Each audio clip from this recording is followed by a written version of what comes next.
Assalamualaikum warahmatullahi wabarakatuh.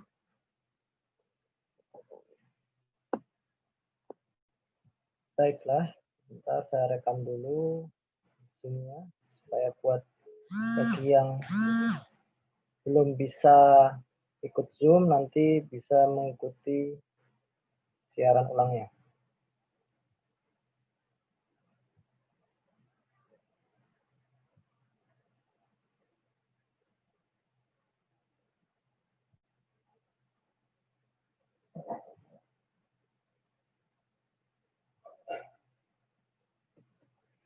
Assalamualaikum warahmatullahi wabarakatuh. Baiklah, pada kesempatan hari ini kita bisa bertatap muka untuk pertama kali, yaitu pada mata kuliah Ulumul Hadis dan Hadis Dakwah. Sebelumnya saya ingin memperkenalkan diri. Nama saya Nasiruddin Al-Ahsani.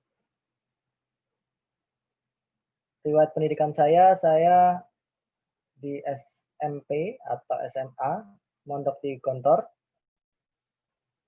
Kemudian mengambil kuliah S1 tahun 2009 ke Universitas Al-Azhar Kairo, Mesir, lulus tahun 2013. Kemudian melanjutkan studi S2 di UIN Surabaya, lulus tahun 2017. Dan sekarang saya sebagai dosen tetap di IAIN Jember. Pendidikan saya, baik S1 maupun S2,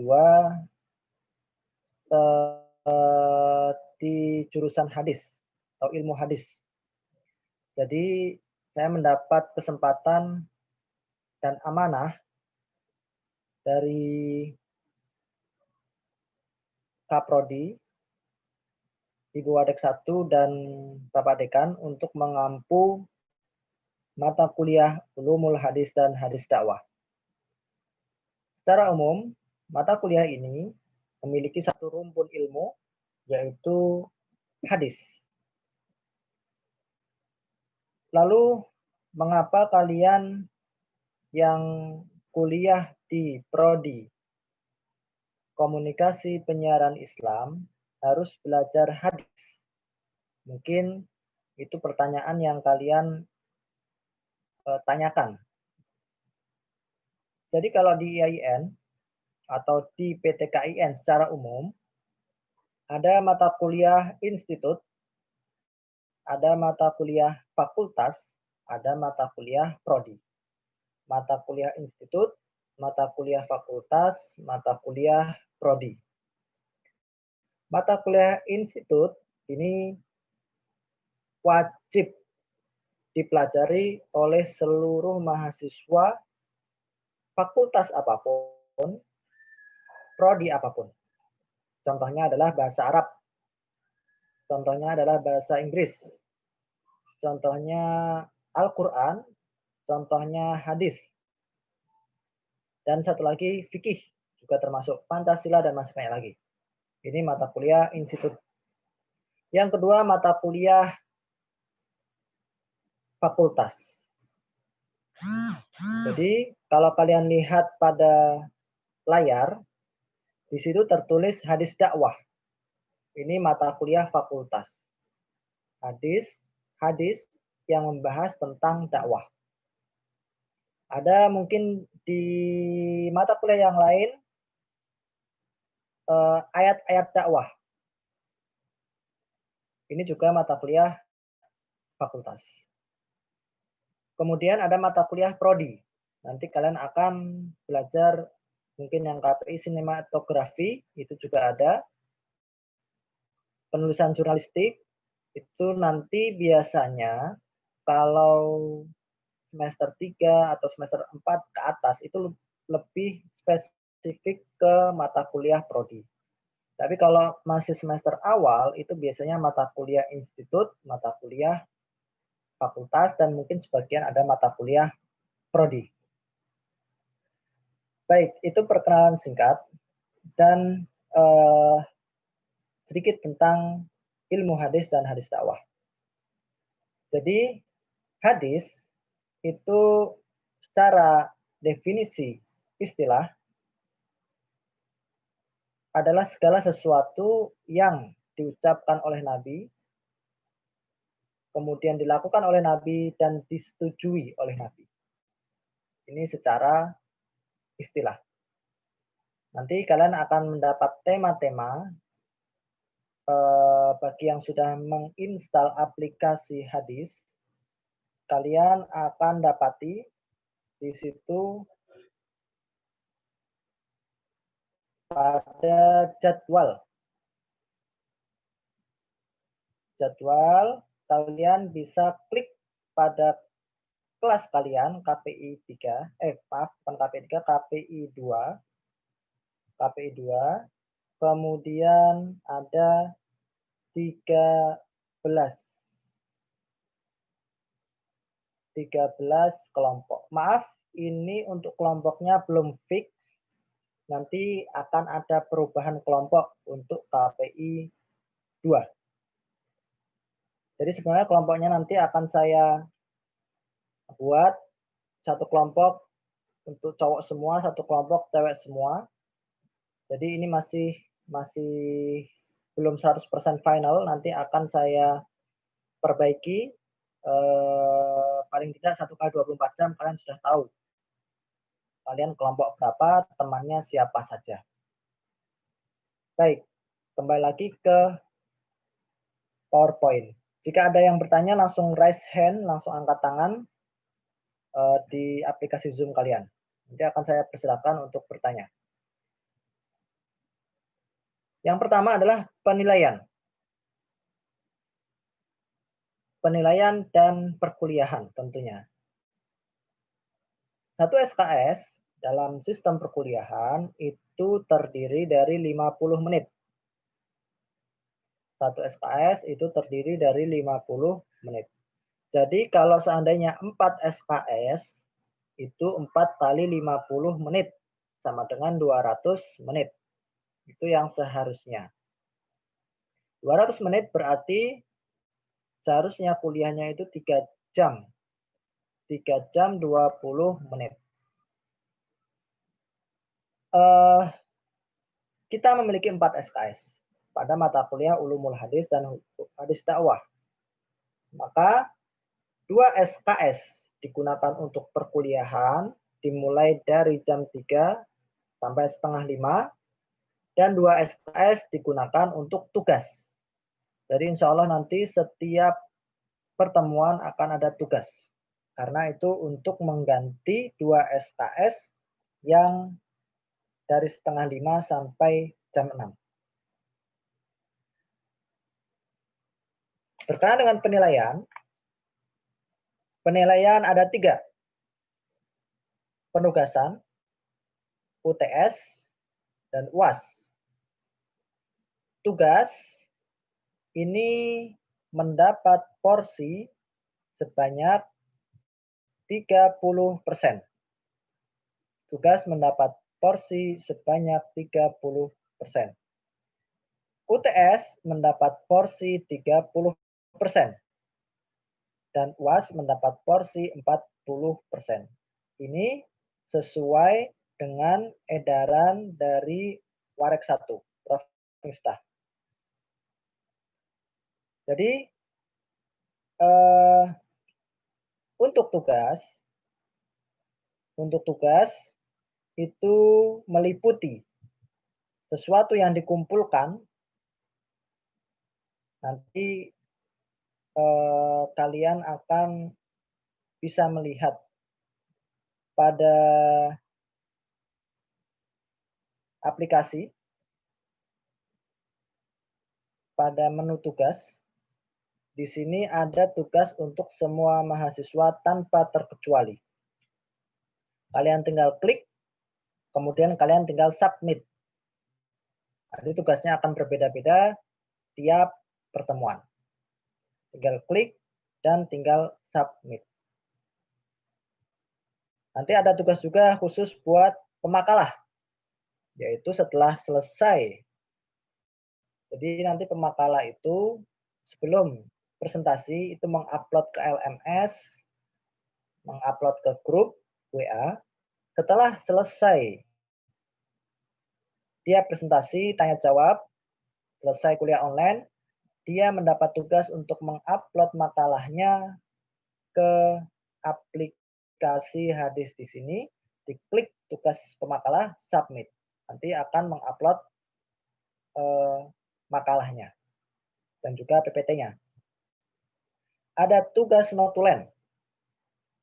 Nanti tugas notulen itu adalah mencatat nama dan NIM bagi orang yang aktif bertanya, aktif menanggapi, aktif menjawab.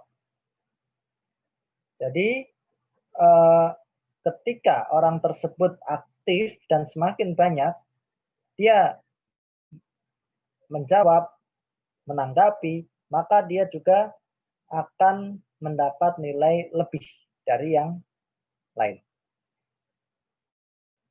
Jadi dalam perkuliahan itu tidak hanya intelijensi yang dibutuhkan.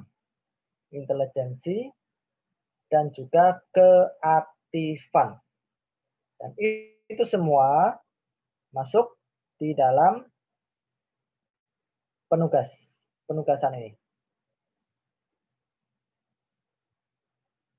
Selain itu, selain keaktifan dan juga sopan santun. Jadi ada 3 item di sini. Mengumpulkan tugas, kemudian keaktifan, dan juga sopan santun atau akhlak. Jadi kalau seandainya ada anak pinter, kemudian aktif sekali tapi akhlaknya kurang bagus, maka bisa berkurang nilainya, tidak bisa sempurna. Karena kenapa? Karena PTKIN dengan PTN perbedaannya di akhlak. Dan penilaian akhlak itu khususnya untuk mata kuliah yang berbau agama. Seperti Al-Quran, hadis, fikih, dan seterusnya.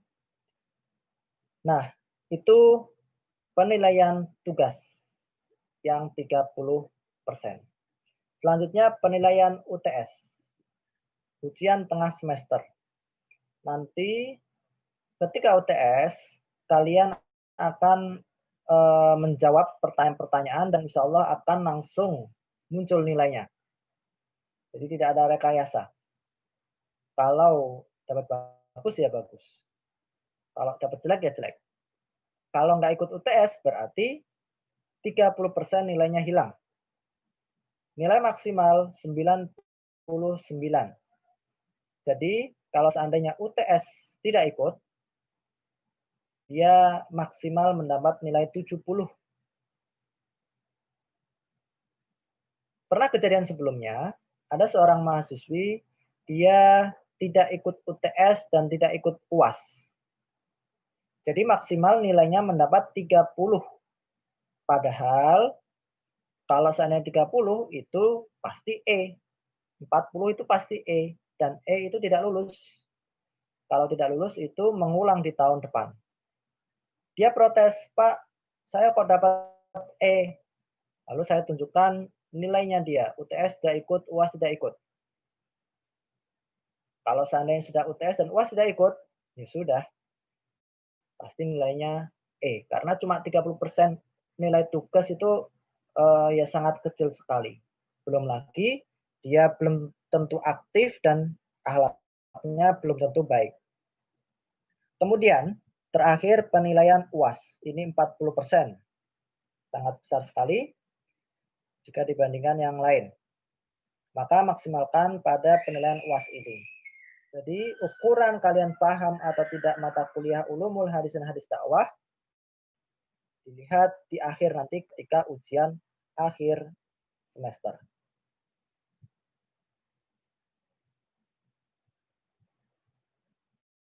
Selanjutnya, masalah kehadiran. Kalian memiliki 16 kali tatap muka. Dapat kalian lihat pada aplikasi di home, masuk, RPS, akan kalian lihat di situ ada 16 tatap muka dengan rinciannya. Tatap muka pertama, kontrak kuliah. Tatap muka kedua, nanti presentasi masalah hadis, pengertian hadis, kemudian kehujahan hadis, dan seterusnya. Tatap muka ketiga, itu memahami sejarah hadis. Jadi, dapat kalian lihat pada RPS, rencana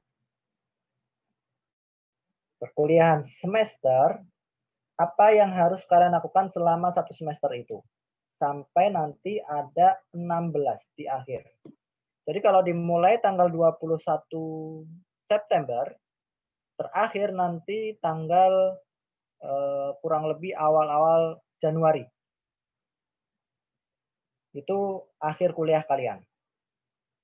Sebenarnya kalian kuliah mulai tanggal 7 sebagaimana kelas kalian. Tapi karena PBAK-nya mundur, jadi perkuliahan juga mundur. Dan akhir semester juga mundur. Di bawah RPS ini dapat kalian lihat daftar pustaka. Daftar pustaka itu referensi yang dapat kalian gunakan dalam menyusun makalah. Contoh, Tadribur Rawi fi Syarhi Taqribin Nawawi, karya Jalaluddin As-Suyuti. Ini buku berbahasa Arab. Muqaddimah Ibnu Shalah, buku bahasa Arab juga. Nuzhatun Nadhar, buku bahasa Arab. Manhajun Naqd Indal Muhaddisin, karya Syekh Nuruddin Itar, bahasa Arab juga. An-Nukat, Muqaddimah Ibnu Shalah, bahasa Arab.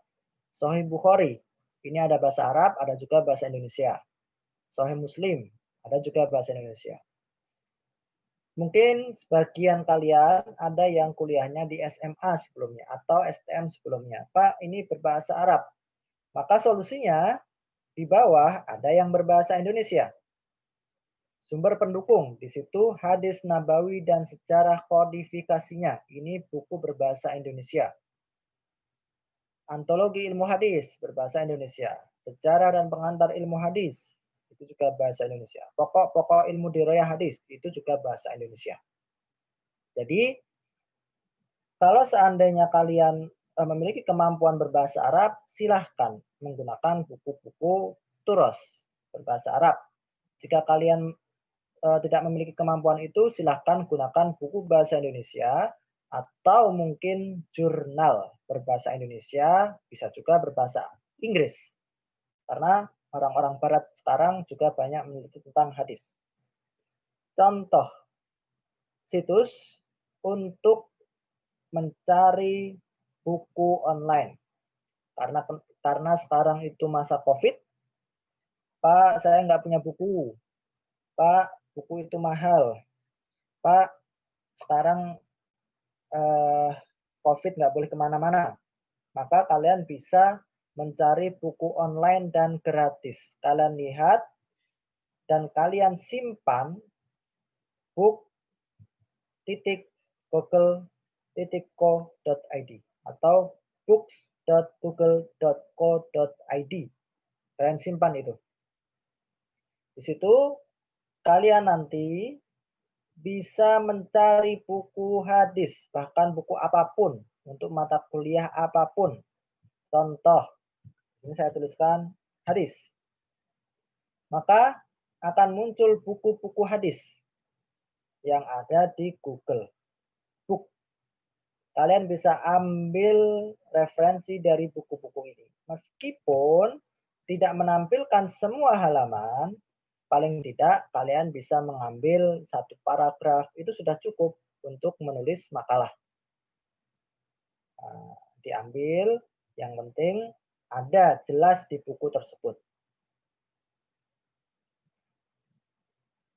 Selain Google Book, sumber referensi yang lain adalah Google Scholar untuk mencari jurnal tentang hadis. Jurnal tentang hadis. Ajaran-ajaran ekonomi Rasulullah, kajian hadis dalam perspektif ekonomi. Ini di Google Scholar tidak hanya jurnal, tapi ada juga skripsi, ada juga tesis, disertasi juga ada. Bahkan buku juga ada. Jadi macam-macam. Kalian bisa ambil dari sini. Dan ini sah untuk karya tulis. Contoh, jurnal hadis. Media pembelajaran dalam perspektif Al-Quran dan hadis. Kalian bisa buka jurnal tersebut dan bisa kalian baca isinya. Kalian kutip, jangan lupa menuliskan penulis dan judulnya. Dalam mengutip, jangan copy-paste. Karena nanti kita akan menggunakan aplikasi plagiasi. Maksimal plagiasi tidak boleh lebih dari 20%. Jadi kalau ingin dapat A+, tidak boleh lebih dari 20%. Kalau lebih dari itu, berarti tidak mungkin A+. Karena kejadian kemarin, ada anak dia copy paste sampai 90% plagiasinya. Artinya dia tidak mengerjakan apa-apa, tinggal copy paste dari internet. Nah, itu nanti dicek sama aplikasi. Akan kita bahas di akhir nanti. Jadi, untuk sumber referensi bisa diambil dari buku, bisa diambil dari jurnal. Modal gratis, tidak perlu bayar. Mungkin cuma kuota internetnya aja. Tapi tidak perlu beli bukunya. Dan referensi harus banyak dalam penulisan makalah, paling tidak 10. Termasuk Al-Quran itu juga jadi referensi nggak masalah. Hadis juga menjadi referensi nggak masalah. Baik. Kembali ke PowerPoint. Kehadiran. Kehadiran 75%. Kita ada 16 kali pertemuan. Kalau minimal kehadiran 75%, berarti jatahnya untuk tidak hadir itu 25%. Jadi 4 kali pertemuan tidak hadir boleh. Tapi lebih dari 4 kali pertemuan, 5 kali absen atau 6 kali absen dari 16 pertemuan, maka otomatis sister akan terkunci nilainya untuk mata kuliah ulumul hadis dan hadis dakwah. Tidak bisa diisi nilainya. Kalau tidak bisa diisi, berarti E. Kalau E, berarti tidak lulus. Kalau tidak lulus, berarti ngulang lagi. Jadi jatahnya 4 kali. Misalkan kalian sakit, kalian gunakan kesempatan kalian itu. Jatahnya 4 tiap mata kuliah. Jangan sampai lebih dari 4. Kertas. Ukuran kertas yang digunakan dalam penulisan makalah adalah A4. Sebagai contoh, saya akan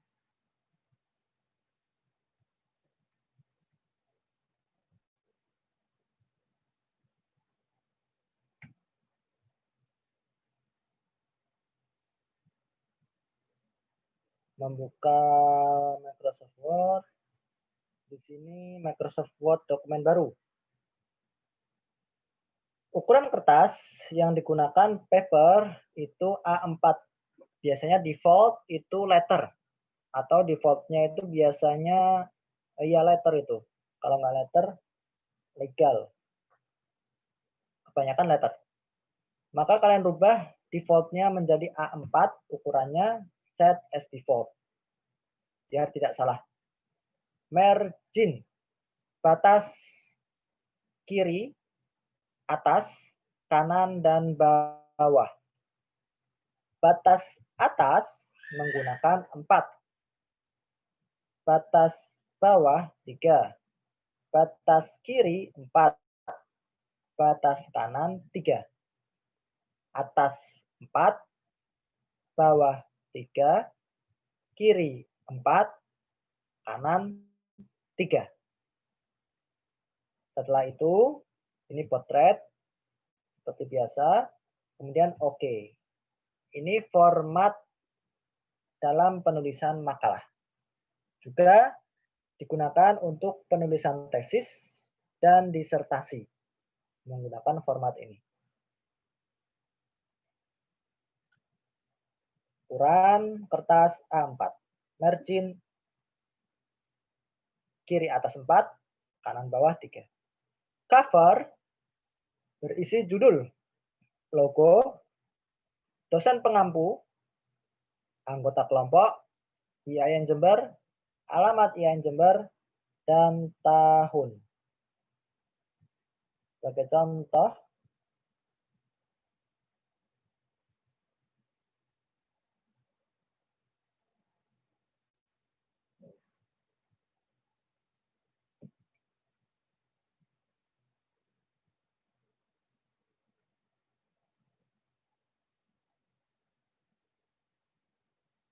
di sini, ini gambaran saja, ini pasca. Jadi di atas ini judul. Kemudian untuk makalah ulumul hadis dan hadis dakwah. Dosen pengampu. Kemudian logo. Kemudian kelompok 1 misalkan. Nama, NIM. Kemudian bawahnya tadi ditulis dengan IAIN Jember, alamat IAIN, dan tahun. Itu contoh covernya.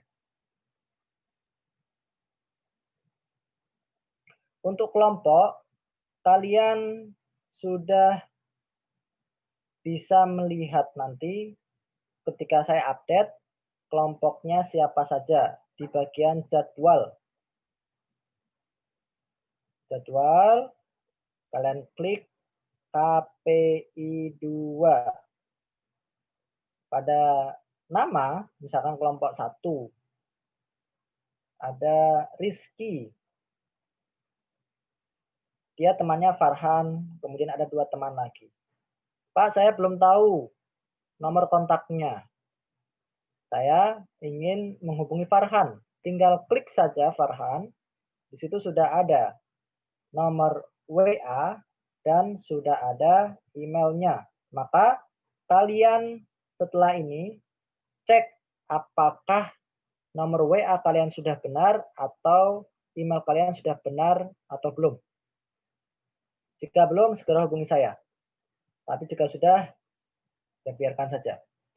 Nanti ketika ingin menghubungi teman, tinggal klik pada tombol WhatsApp ini, otomatis nanti akan langsung terhubung dengan WA teman kalian. Jadi, fungsi aplikasi ini untuk mempermudah koordinasi, supaya kalian bisa dengan mudah menghubungi teman kalian, khususnya untuk yang satu kelompok. Karena saya melihat kalian dari awal kuliahnya online, jadi tidak ada kesempatan untuk tatap muka. Mungkin bahkan belum tahu siapa temannya. Maka untuk memudahkan, tinggal mengklik pada aplikasi hadis ini.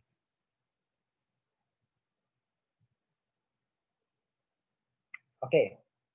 Ketentuan font. Font pada makalah. Font yang digunakan adalah Times New Roman dengan ukuran 12. Ini contohnya. Kalian bisa mengatur font Times New Roman di bagian paling atas. Ini tergantung Microsoft Word yang ada di laptop kalian, apakah 2003 atau 2007 atau 2013, 2010, 2017, menyesuaikan saja. Yang pasti ini harus Times New Roman untuk tulisan Latin. Kemudian untuk footnote menggunakan ukuran 10. Footnote menggunakan ukuran 10. Penulisan Arab menggunakan traditional Arabic ukuran 16. Jadi misalkan saya ingin menulis bahasa Arab, maka ini saya ganti traditional Arabic ukuran 16. Tidak boleh lebih dari itu. Karena Sebelum kalian itu diperbesar fontnya sehingga makalahnya itu terlihat banyak. Padahal makalahnya cuma sedikit. Ukuran 16, misalkan Bismillahirrahmanirrahim. Nah, seperti itu. Ukurannya 16. Jadi kelihatan sekali kalau seandainya tulisan bahasa Arab dan bahasa Indonesia. Times New Roman. Bismillah. Kelihatan sekali. Untuk jarak spasi menggunakan 1,5. Ingat, penulisan karya ilmiah menggunakan spasi 1,5. Bukan 1, karena 1 terlalu mepet. Digunakan 1,5.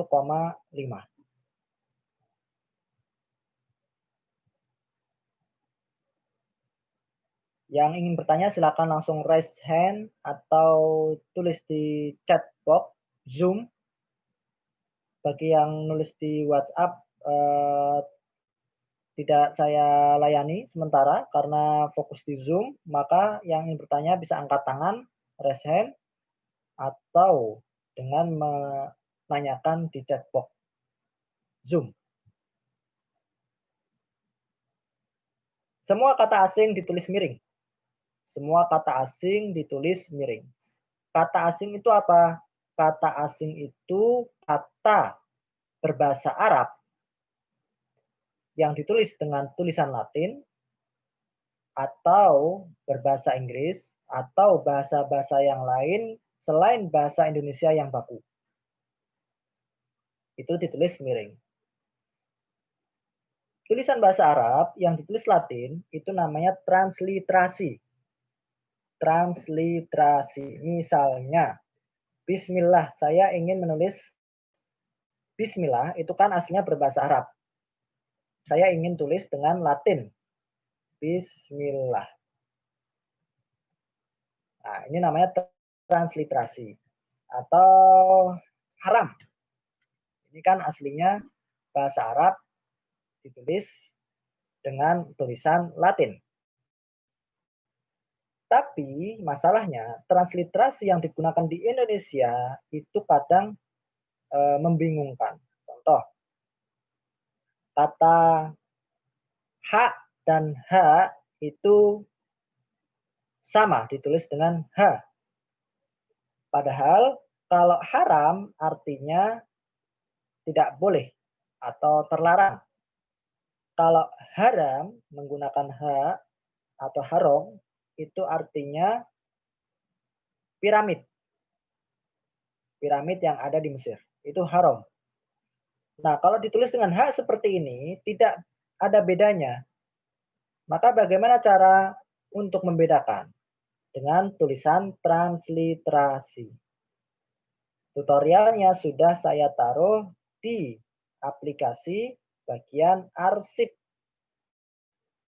Di sini kalian akan mendapati di arsip ini ada penjelasan tentang transliterasi internasional dan transliterasi Menteri Agama.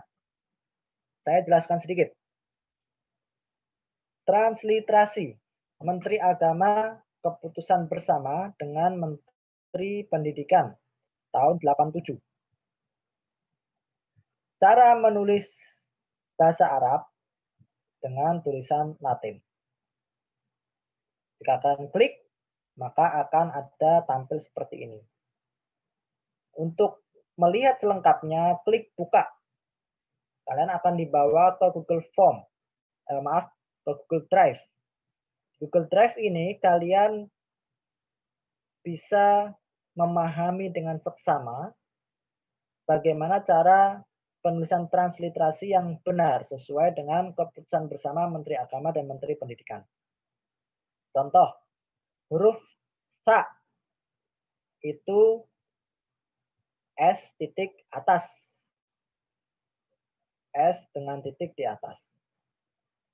H itu H titik bawah. H dengan titik di bawah. Ini salah ketik ini. Zal. Z titik atas. Nah, jadi kalau seandainya contoh saya ingin menulis haram, nanti ke bawah terus kalian baca sendiri, kalian pahami sendiri.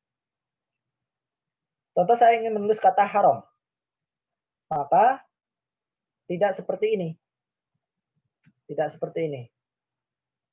Ini salah. Cara menulis haram itu H titik bawah, A, R, A-nya panjang, kan haramun. A-nya panjang, dan mim atau M, haram. Kemudian ditulis dengan miring, haramun. Yang artinya sesuatu yang dilarang. Berbeda dengan haram, menggunakan H, haram. Ini artinya piramid. Jadi beda titik itu sudah berubah arti. Itulah kelebihan dari transliterasi. Salah satun artinya 3.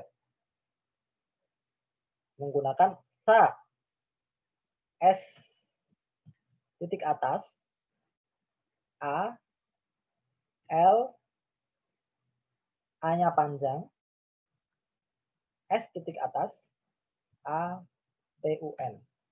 Salah satu.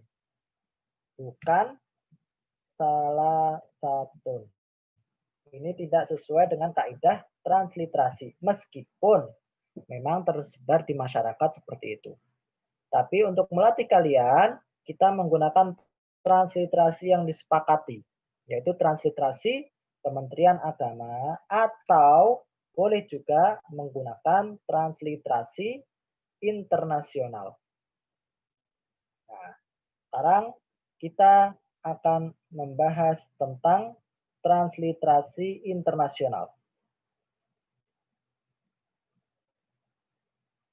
Transliterasi internasional ini digunakan di berbagai negara di dunia, baik itu di Saudi, baik itu di Mesir, baik itu di Kanada, menggunakan transliterasi internasional ini.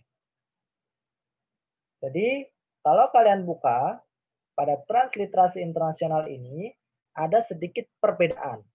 Meskipun tidak semua, sedikit perbedaan dengan transliterasi Kementerian Agama. Kalian perhatikan huruf sa menggunakan TH, bukan S titik atas. Jadi kalian boleh memilih menggunakan transliterasi Kementerian Agama atau transliterasi internasional. Kalau dengan transliterasi internasional, maka cara menulis salah satu TH L hanya A, THA, sa, L, A panjang, kemudian TH, salah satu. Nah, kalau tulisan Indonesia kan biasanya salah satu ya, kalau kita belajar dari kecil. Tapi transliterasi internasional yang digunakan ini adalah sa dengan TH. Contoh lain, perbedaan antara transliterasi internasional dan transliterasi Indonesia. Di Mesir itu ada sebuah toko namanya Shaima.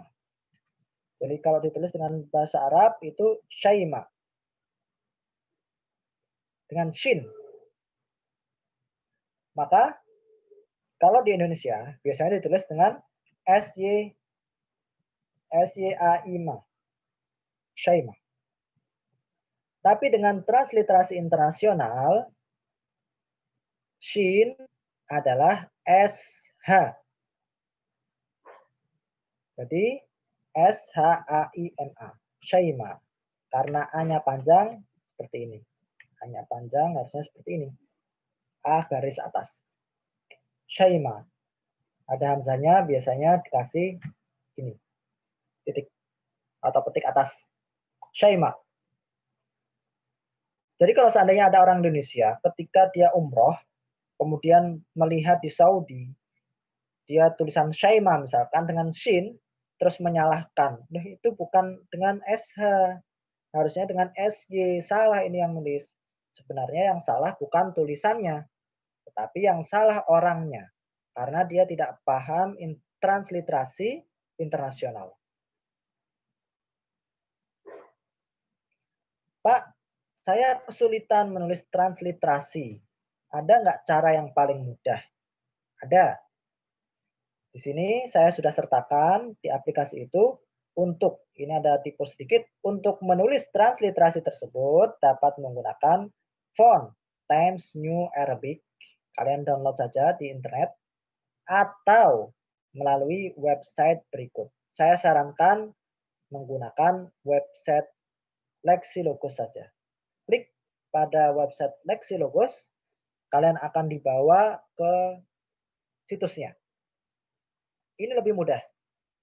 Kalian ingin menulis haram, haram.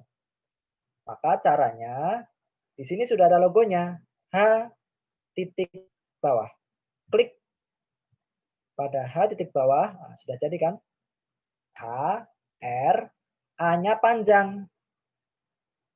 Di sini ada A garis atas.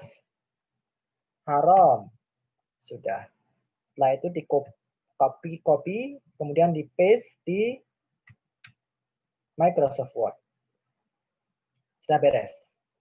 Ini berhubungan dengan transliterasi. Transliterasi. Kalian boleh memilih transliterasi internasional atau transliterasi Menteri Agama. Tapi kalau seandainya menggunakan Lexilogos, ini karena website internasional, yang cocok adalah transliterasi internasional. Buktinya apa? Buktinya huruf sa kalau di transliterasi Menteri Agama itu menggunakan S titik atas. Di situs Lexilogos tidak ada S titik atas. Nah, jadi kalau seandainya kalian menggunakan transliterasi internasional, bisa menggunakan Lexilogos. Tapi kalau menggunakan transliterasi Kementerian Agama, gunakan nanti ada trik khusus simbol, kemudian dibuat shortcut namanya. Kalian bisa searching di internet. Jadi kalau seandainya pengen mudah, ya sudah pakai transliterasi internasional saja. Ya nggak apa-apa. Yang pasti tutorial sudah saya sertakan di sini, kalian tinggal mengikuti. Nah, tapi kalau masih menggunakan transliterasi biasa, nah, biasanya itu salah satu indikasi copy paste. Salah satu indikasi dia copy paste dari makalah atau tulisan-tulisan di internet, dia transliterasinya itu biasa. Baik. Selanjutnya. Ketentuan bab pada makalah. Makalah terdiri dari 3 bab. Bab 1, bab 2, dan bab 3. Bab 1 terdiri dari pendahuluan, pembahasan, dan penutup. Pendahuluan, pembahasan, dan penutup. Jumlah halaman, minimal jumlah halaman pada pembahasan, yaitu bab kedua. Jadi tadi kan ada 3 bab, pendahuluan, pembahasan, penutup. Bab kedua ini minimal 10 halaman. Karena kejadian ada mahasiswa dia dikasih ketentuan menulis 10 halaman. Bab pendahuluan dia 1 halaman. Bab penutup 1 halaman. Cover 1 halaman. Cover belakang 1 halaman. Belum lagi kalau covernya ada plastik 1 halaman. Plastik belakang 1 halaman. Jadi isi pembahasan cuma 4. Itu pun kalau ada daftar isi, kurang lagi. Itu pun kalau ada daftar pustaka. Jadi pembahasannya cuma sedikit sekali. Nah, maka pembahasan bab 2 itu minimal 10 halaman. Jadi kalau seandainya ada makalah kok kurang dari 10 halaman, berarti ini pembahasannya kurang dari 10 halaman. Karena harusnya totalnya itu lebih dari 10 halaman. Pembahasan itu 10 halaman. Pendahuluan paling tidak 1 atau 2, berarti 12. Belum penutup 1 halaman, belum daftar pustaka itu 1 halaman, belum daftar isi 1 halaman. Seperti itu.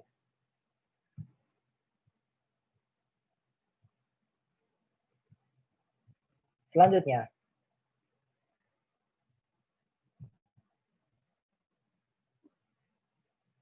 ketentuan plagiasi. Jadi, sebelum kalian mengumpulkan makalah, kalian juga harus mengumpulkan bukti plagiasinya berapa persen. Jika bukti plagiasinya kurang dari 20%, maka bagus dan ada kemungkinan mendapat A+. Tapi kalau nilainya itu plagiasinya itu 90% atau 80%, ini berarti sudah nggak perlu dilihat lagi dalamnya, sudah kelihatan. Karena dia copy paste, ngambil dari orang dan nggak kerja sama sekali, nggak mikir. Jadi sudah tinggal tutup mata saja. Maka hal pertama yang akan saya lihat adalah cek plagiasi. Untuk cek plagiasi, aplikasinya banyak sebenarnya. Salah satunya adalah Plagiarism Detector. Ini downloadnya di mana? Download sudah saya cantumkan di aplikasi. Jadi kalian bisa lihat di aplikasi Hadis, pedoman penulisan makalah. Di pedoman penulisan makalah itu kalian klik. Nah, di sini kalian buka, nanti akan ada link untuk mendownload aplikasi plagiasi, cek plagiasi, namanya Plagiarism Detector. Nah, linknya di sini. Kalian tinggal klik saja, download saja.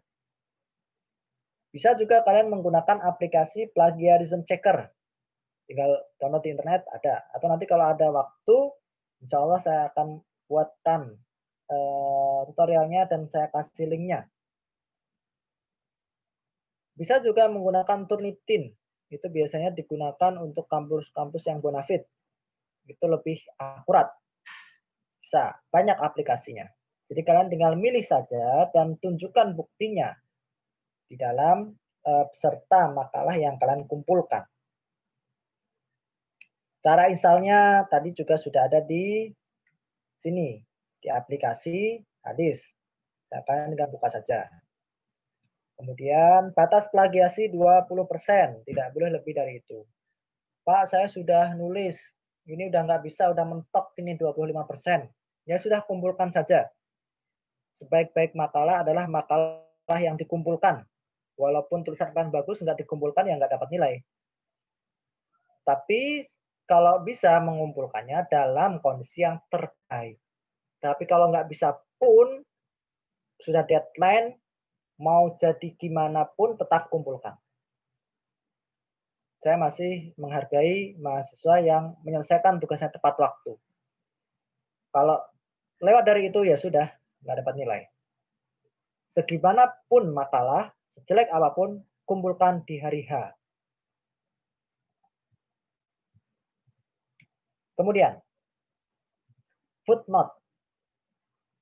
Penulisan footnote. Footnote itu sumber referensi yang diambil dari buku atau jurnal. Ini indikasi tulisan itu bagus, tulisan itu dapat disebut sebagai karya ilmiah atau tidak, ada pada footnote. Jadi kalian harus pintar-pintar membuat footnote. Paling tidak 1 halaman, itu 1 footnote. 2 footnote lebih baik, 3 footnote lebih baik, bahkan lebih dari itu lebih baik. Al-Quran, kalian mengutip Al-Quran, ambil footnote. Kalian pakai Quran apa? Terjemahannya, terjemah Quran apa? Hadis, kasih footnote.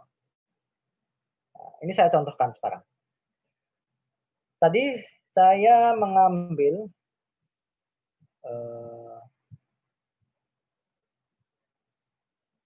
dari Google Scholar ya,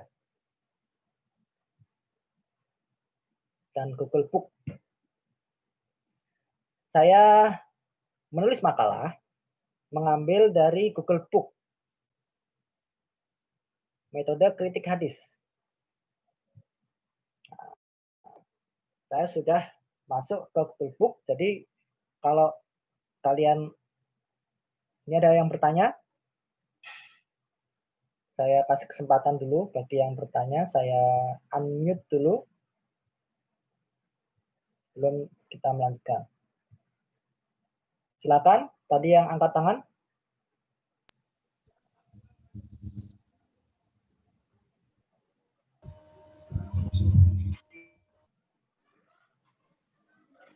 Angkat tangan dengan mengklik gitu. Di Zoom itu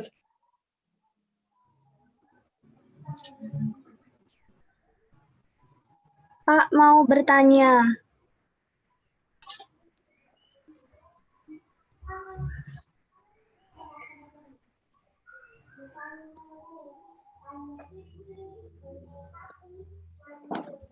Iya, Zuhro Nafisatul Hasanah, silakan.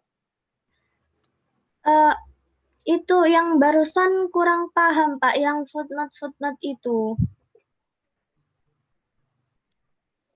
Itu maksudnya gimana? Coba, yang lebih keras. Kan barusan Bapaknya menjelaskan yang footnote itu ya, Pak ya? Lah, Ya. itu saat kurang paham.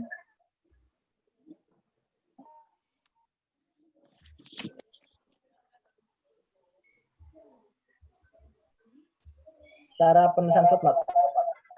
Iya. Kan barusan Bapaknya atau sini.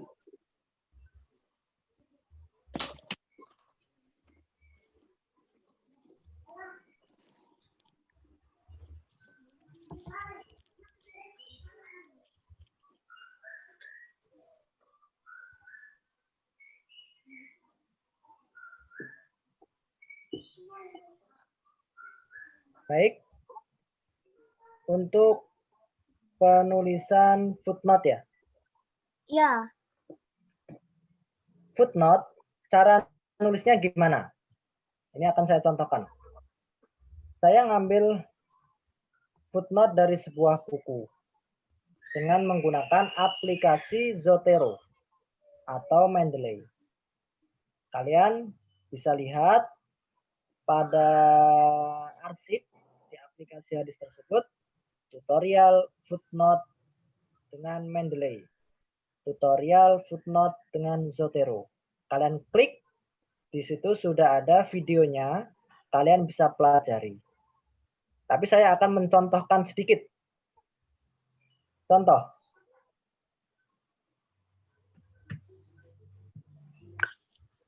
Saya buka dulu bukunya. Metode kritik hadis.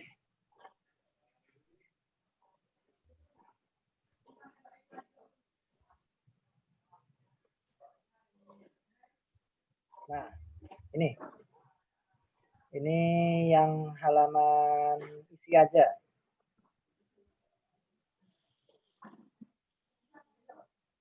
Saya ambil halaman 1, paragraf atas. Bagian besar kaum muslimin meyakini bahwa hadis adalah kendaraan sunnah Nabi. Dan bahwa hadis merupakan tuntunan yang tidak dapat diabaikan dalam menerima wahyu. Ketika kalian mengutip dari buku atau dari jurnal, jangan copy-paste. Kalimat yang ada di sini, kalian cerna, kalian gunakan bahasa kalian sendiri.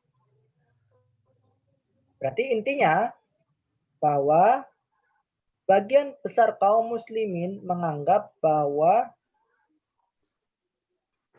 hadis adalah penjelas dari wahyu Allah. Kata-katanya kan beda dengan yang ada di teks ini. Nanti tidak dianggap plagiasi oleh aplikasi. Maka saya tuliskan sunnah, sebagian besar kaum muslimin menganggap bahwa sunnah merupakan penjelas dari wahyu ilahi.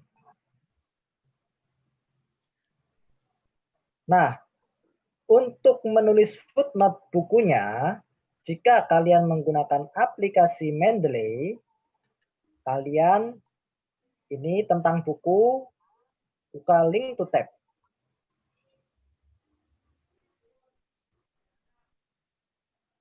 Nah, ketika kalian buka tentang buku ini, tentang buku, kalian link to tab atau kalian klik, akan muncul halaman seperti ini. Di bawah ada judul buku, metode kritik hadis, ada penulis, ada penerbit, ada tahun terbit.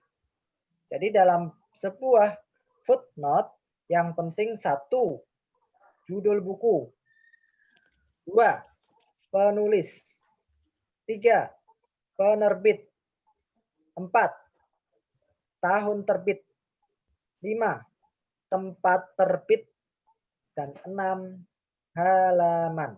Ada 6 semua. Judul buku, penulis, penerbit, tahun terbit, tempat terbit, dan halaman. Kalau dengan aplikasi Zotero, kalian tinggal mengklik di sini icon, kalian tinggal ikuti saja video yang ada di aplikasi hadis tadi. Diklik Save to Zotero, kemudian enter, maka data tentang tulisan tersebut sudah ada di aplikasi Zotero. Masuk. Jadi caranya buka aplikasi Zotero dulu, buka Microsoft Word, kemudian kalian klik ini. Setelah kalian klik, datanya masuk ke aplikasi Zotero. Data bukunya, judul buku, penulisnya, kemudian nanti di bawah itu data penerbit, kemudian data tahun terbit, seperti itu. Bahkan ISBN-nya juga ada. Lalu kalian buka Microsoft Word. Kalian buka Zotero Add Citation. Yang digunakan adalah Chicago 17 full with EBIT. Oke.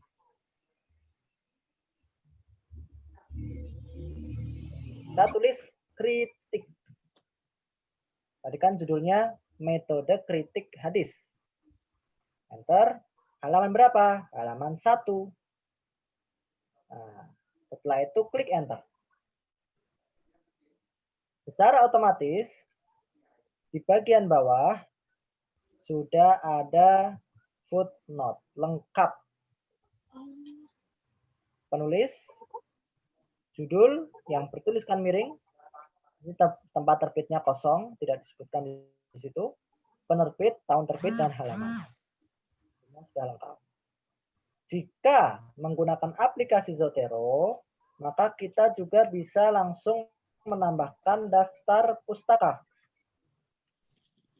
dengan mengklik Add atau Edit Bibliografi. Maka secara otomatis akan muncul di sini. Nah, seperti itu. Ini contoh kalau seandainya kita mengambil footnote dari buku Google Book. Setelah ini kita akan mencoba mengambil footnote dari jurnal. Kita kembali lagi ke Chrome. Jurnal tadi apa? Pakai Google Scholar. Google Scholar. Kemudian tadi saya sudah buka jurnalnya, Media Pembelajaran dalam Perspektif Al-Quran dan Hadis. Nah, saya membaca jurnal ini, saya ingin mengutip dari tulisan jurnal ini. Dalam proses belajar mengajar, kehadiran alat atau media memiliki arti yang cukup penting. Gunakan bahasa yang lain. Contoh, alat atau media merupakan unsur terpenting dalam pembelajaran. Menggunakan Times New Roman ukuran 12.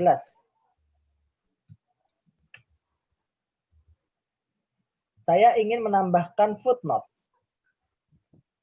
Maka caranya kalau menggunakan Zotero, tinggal mengklik Save to Zotero. Klik Save to Zotero. Ini kita harus perhatikan judulnya apa tadi? Media pembelajaran. Halamannya 131. Halaman 131. Maka saya mengklik pada aplikasi atau Save to Zotero. Saving. Enter. Kita lihat pada aplikasi Zotero. Dia sedang menyimpan. Nah, media pembelajaran. Semua datanya sudah masuk. Kemudian kita masukkan ke Microsoft Word. Caranya pada Zotero, add citation, media pembelajaran. Media pembelajaran dalam perspektif Al-Quran. Tadi halaman berapa? Halaman 131. Kita tulis 131. Kemudian kita klik enter.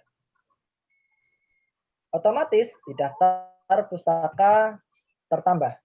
Dan secara otomatis pada footnote juga akan bertambah. Jadi kita tidak perlu pusing bagaimana cara menulis footnote yang benar. Jadi kalau tulisan footnote yang benar itu harus gini. Kalau seandainya manual itu sangat ribet sekali. Tapi kalau menggunakan aplikasi cukup kalian menggunakan Zotero atau Mendeley. Baik. Itu tentang Zotero atau Mendeley. Untuk selanjutnya kalian bisa langsung melihat di arsip, kemudian tutorial footnote Mendeley, tutorial footnote Zotero. Kita kembali lagi ke PowerPoint karena sudah jam 4:30. Footnote tadi sudah saya contohkan. Kemudian soft file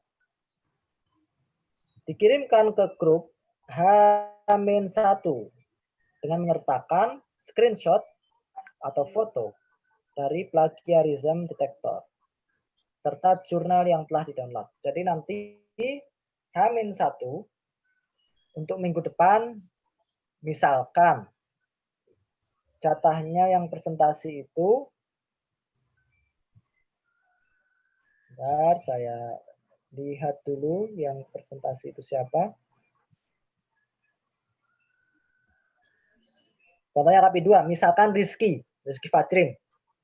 Berarti Rizky Fajrin H-1 sekarang hari Selasa. Hari Senin depan jam 23.59, tidak boleh lebih dari itu, jam 12 malam lebih 1 detik itu sudah masuk hari Selasa.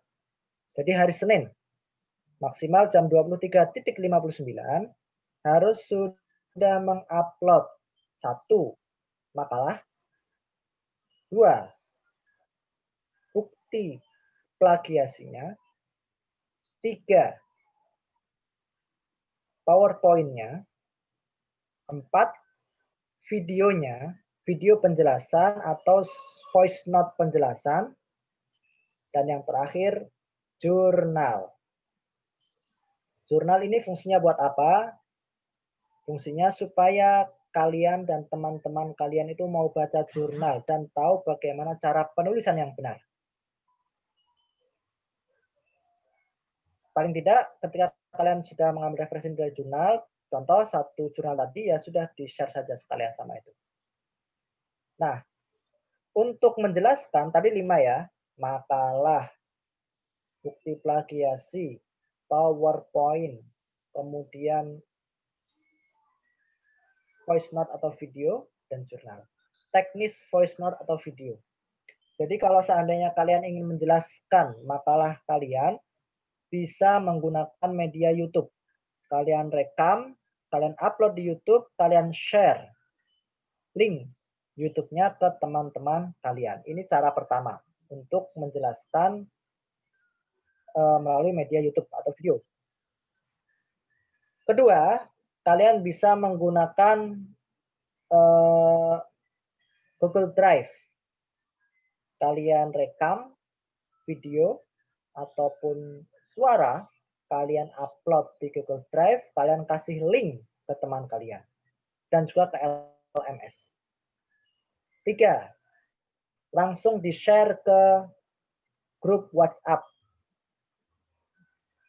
Kalian buat video atau suara, menjelaskan makalah kalian, dan kalian share ke grup WhatsApp. Kelemahannya, kalau di grup WhatsApp, dengan mengupload video langsung atau suara langsung, ada batasannya. Kalau video, kalau tidak salah, 60 MB. Jadi sangat terbatas sekali. Kemudian keempat, voice note langsung dari WhatsApp. Tapi ada batasannya juga. Dari keempat cara ini, saya sarankan yang pertama. Itu akan lebih memudahkan teman kalian dalam memahami. Kalian bikin PowerPoint, kalian tampilkan wajah kalian, menjelaskan makalah kalian. Atau kalian PowerPoint saja juga nggak masalah tanpa wajah. Atau wajah kalian saja juga nggak masalah. Yang penting kalian harus menjelaskan ke teman kalian. Lebih baik pakai video. Kalau tidak bisa pakai suara, nanti di-share ke teman kalian. Semakin kreativitas kalian, semakin bagus kreativitas kalian, semakin banyak kalian berinovasi, kalian nilainya semakin tinggi. Kalau males-malesan, ya sudah nilainya segitu saja. Tapi kalau kalian berkreasi, membuat video yang bagus, saya tidak ragu ngasih A+. Seperti itu. A+, padahal itu nilai 96, 97, 98, 99. Perfect. Tapi kalau ya biasa, ya sudah nilainya biasa. Itu tergantung kepada kalian. Semakin kalian bagus, maka nilai juga akan semakin bagus. Semakin kalian biasa, ya sudah nilai juga biasa. Jadi nilai itu tergantung pada kalian. Baik. Petugas dalam presentasi. Pertama, pemakalah. Kedua, notulen. Nanti notulen tugasnya di aplikasi Hadis, pada bagian paling bawah ada tugas notulen. Notulen tugasnya akan mencatat seluruh mahasiswa yang bertanya. Jadi teknisnya nanti, H-1 semua video sudah terupload, makalah sudah terupload. Teman-teman kalian tinggal baca.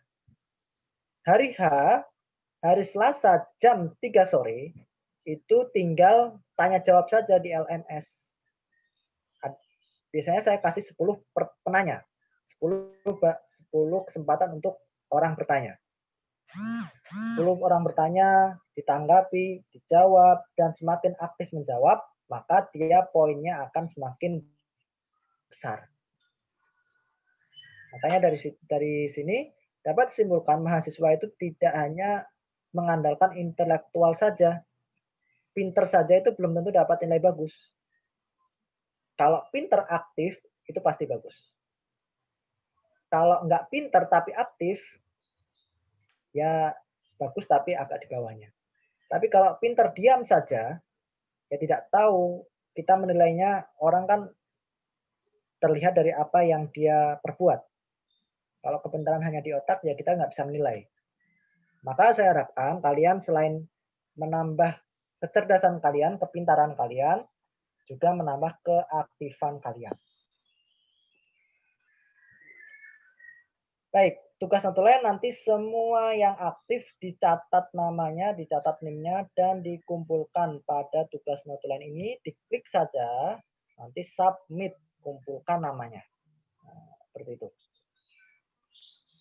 Moderator, biasanya kalau tatap muka itu ada moderatornya. Tapi kalau kuliah online, mungkin notulen plus moderator, mencakup menjadi satu, tercakup menjadi satu. Jadi notulen plus moderator dan pemakalah saja. Notulen ini sudah saya jelaskan, mencatat nama dan nomor orang yang bertanya, menanggapi nama tersebut, menanggapi dan menginput nama tersebut ke dalam aplikasi ADIS. Sudah selesai? Saya persilahkan bagi orang yang ingin bertanya untuk bertanya. Farhan Walid Shah. Silakan Farhan. Untuk pembagian kelompoknya seperti kata jenengan katanya belum fix Pak gitu. Kebetulan saya ada di kelompok 1 tadi sudah bentuk grup dan sudah merencanakan bagaimana tugas itu Pak.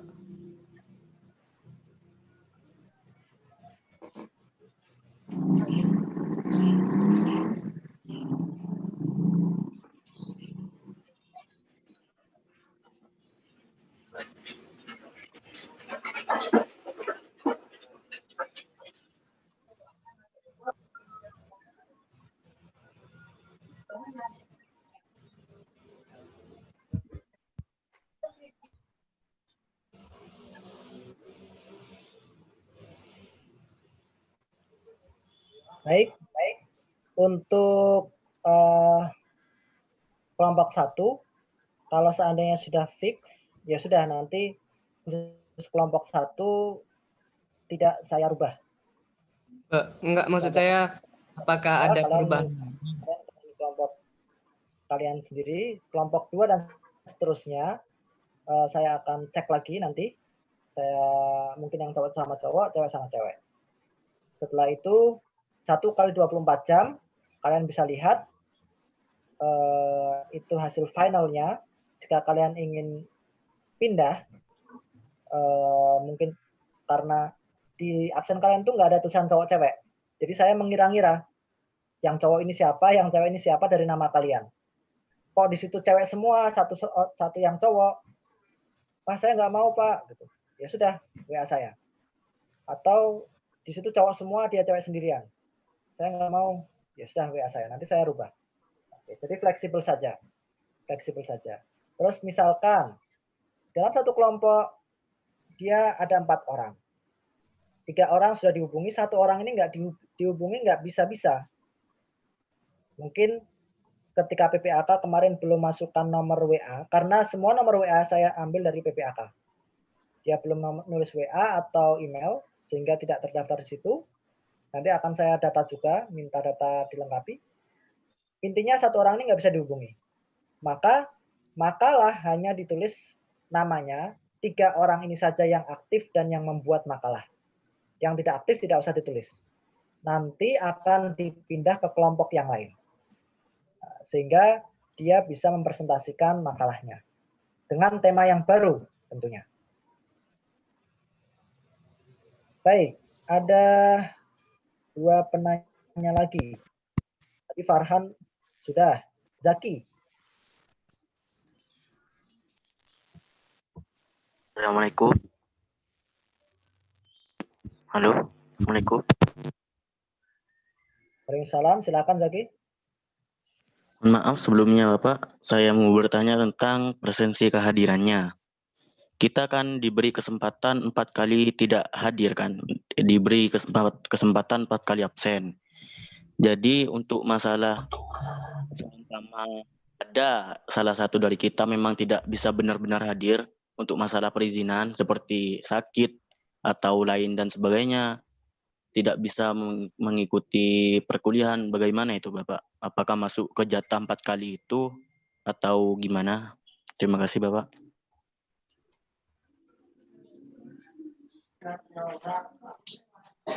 Baik, untuk kehadiran.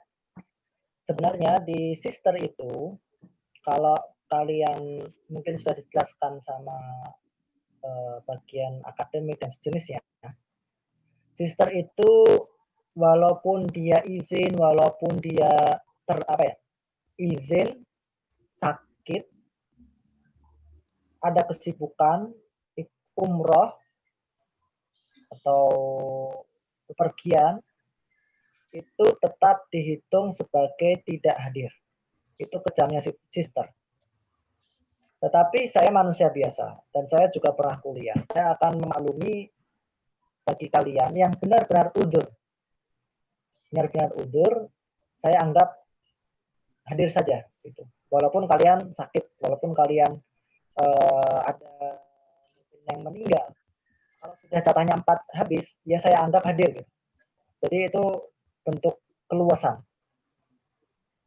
Selama kalian aktif terus kuliah atau aktif terus di grup, selama kalian ketika presentasi semangat, kemudian hadir di situ, saya akan ada keluasan. Jadi masalah absen itu tidak usah dikhawatirkan. Insya Allah, bahkan kemarin pun banyak, ya ada beberapa anak lah, yang 50% mungkin, ya saya anggap hadir aja. Gitu. Asalkan ketika ujian UAS, mau ikut. Bahkan dia nggak ikut UAS. Saya suruh ikut UAS. Saya WA. Saya kasih soalnya. Tapi ya kalian jangan seperti itu. Kalian tetap harus usaha, sebisa mungkin UAS, bisa mungkin UTS. Tapi kalau benar-benar uzur, hubungi saya. Selama uzurnya itu jelas, insya Allah kalian sisternya akan bisa diisi nilainya. Itu kebijakan dosen masing-masing.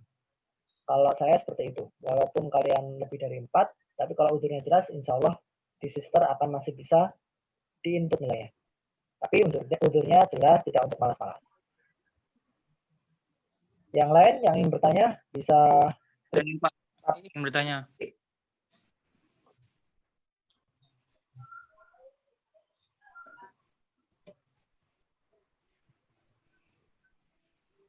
Yang lain? Saya Pak. Ya, dipersilakan Amjad Habibi. Ya, saya mau menanyakan masalah kehadiran juga Pak ya. Semisal kita ada keperluan untuk acara segitu semisal, tapi kita tetap ngisi kehadiran itu Pak di LMS itu, tapi kita tidak mengikuti kegiatan kuliah itu di Zoom atau di Google Meet atau semacamnya, itu dihitung bagaimana Pak? Kita tetap hadir atau tidak?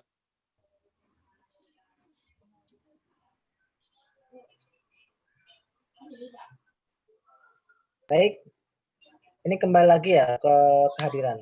Jadi sebisa mungkin kalian, karena online ya, online itu insya Allah saya pakai Zoom itu ya cuma di awal. Untuk selanjutnya itu setiap pemakalah kan mengupload di YouTube atau men-share dari Google Drive. Jadi kalian bisa lihat dulu. YouTube itu ada triknya, biar kalian nggak makan banyak kuota, pakai YouTube Go. Kalian install dari Play Store bagi Android. Itu kalau YouTube Go ada kualitas high, medium, low. High 200 MB, medium 100, low 30 MB. Jadi sangat menghemat 170 MB dari HP kuota HP kalian. Itu pakai YouTube Go. Kalian install di situ. Jadi kalian dengarkan penjelasan teman kalian. Kan namanya kuliah online ya. Ini sebenarnya lebih enak. Kalian dalam acara, kalian absen. Klik aja absen. Kalian dalam acara apapun atau di jalan, komentar saja. Gitu. Tapi kalau seandainya benar-benar sesibuk apapun, paling tidak absennya itu dihadiri dulu. Paling tidak absennya dihadiri dulu. Itu meringankan beban saya untuk mengklik secara manual kehadiran kalian di absensi. Selama uzur itu jelas, ya, saya menghormati kalian atas kesibukan kalian atau uzur kalian. Yang penting jujur. Jujur itu dalam sebuah hadis disebutkan ra'sud dzunubi al-kadhib. Inti dari dosa apapun dimulai dari kebohongan. Kalau orang itu sudah nggak bisa dipegang kejujurannya, sudah wassalam. Itu hadis Rasulullah. Pada suatu ketika ada seorang dia mu'alaf. Kemudian kata Rasulullah, ya Rasulullah, apa yang harus saya lakukan? Saya ini mu'alaf. Hal pertama apa yang harus saya lakukan? Dia itu sebelumnya pencuri. Kata Rasulullah apa? Minta satu saja, nggak ada yang lain. Jujur. Dia itu kan suka nyuri. Terus ketika dia pulang dari Rasulullah, wah ini cuma jujur aja, gampang itu. Akhirnya ke pasar, karena dia sering mencuri, dia lihat ada ibu-ibu bawa dompet. Dia kepikiran untuk nyuri dompetnya itu lagi. Tapi, wah kalau tanya Rasulullah, saya harus jujur. Kalau saya bohong, berarti saya kan maunya Rasulullah cuma satu itu aja. Masa saya nggak bisa? Akhirnya dia urungkan untuk tidak ngambil dompet itu. Besoknya lagi mau nyuri lagi, seperti itu lagi. Besoknya lagi mau nyuri, saya ingat pesan Rasulullah jujur. Jadi dengan jujur saja segala hal itu akan menjadi bagus. Jadi kalau kalian jujur, saya akan percaya kepada kalian. Dan kalau saya percaya kepada kalian, segala hal itu akan mudah. Termasuk absensi, termasuk nilai, dan seterusnya. Nah, itu masalah jujur. Ada lagi yang ingin bertanya? Ya, Zuhro, silakan. Pak, kan kita mereview hadis di makalah ya Pak ya. Lah, itu hadisnya apa yang sahih, apa pokoknya hadis gitu loh. Itu gimana? Begini, saya kasih contoh. Ketika kalian ingin mengambil sebuah hadis, kalian bisa membuka aplikasi website ini, situs ini.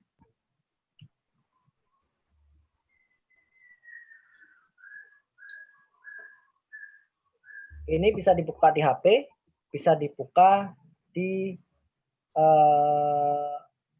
laptop.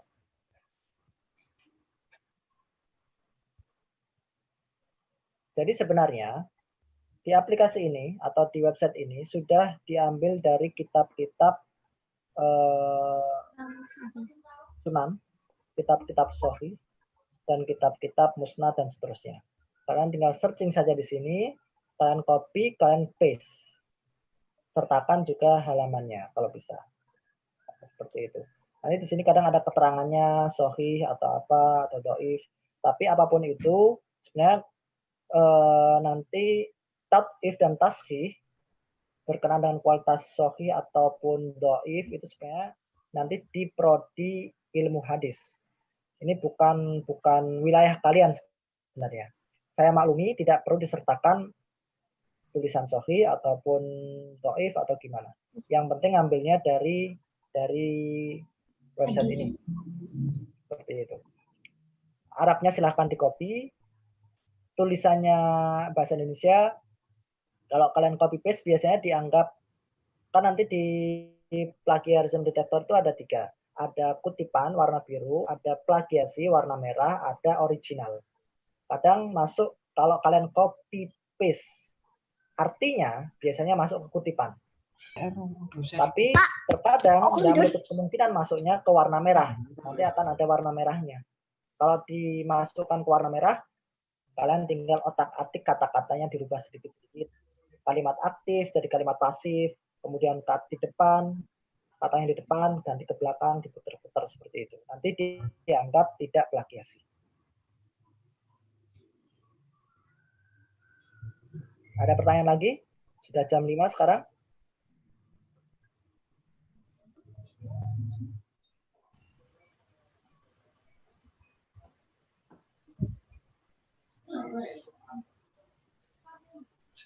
Saya kira cukup. Nanti kita teruskan di WA group pertanyaan-pertanyaannya. Dan video ini sudah saya rekam. Bagi nanti yang tidak hadir, bisa saya kasih linknya untuk melihat rekaman ulangnya. Tadi ada yang angkat tangan lagi? Mau bertanya atau tidak? Saya, Pak. Ya.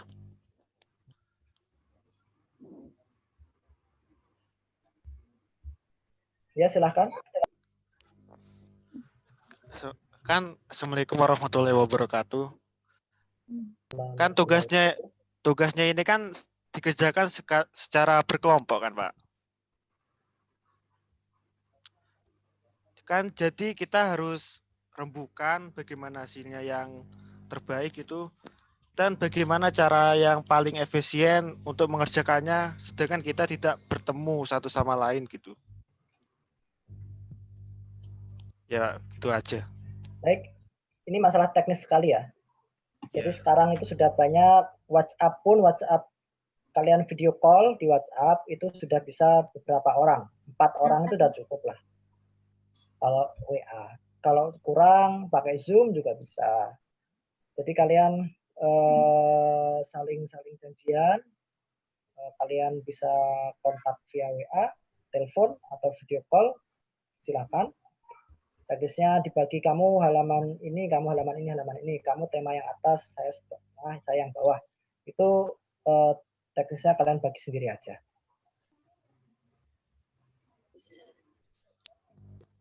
Ada lagi?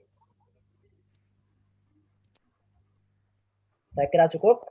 Kalau ada pertanyaan lagi, bisa langsung ditanyakan di grup WA atau langsung WA saya. Kita tutup pertemuan ini dengan baca doa kafaratul majlis. Subhanakallahumma bihamdika asyhadu an la ilaha illa anta astaghfiruka wa atubu ilaik. Assalamualaikum warahmatullahi wabarakatuh. Waalaikumsalam warahmatullahi wabarakatuh. Makasih, Pak.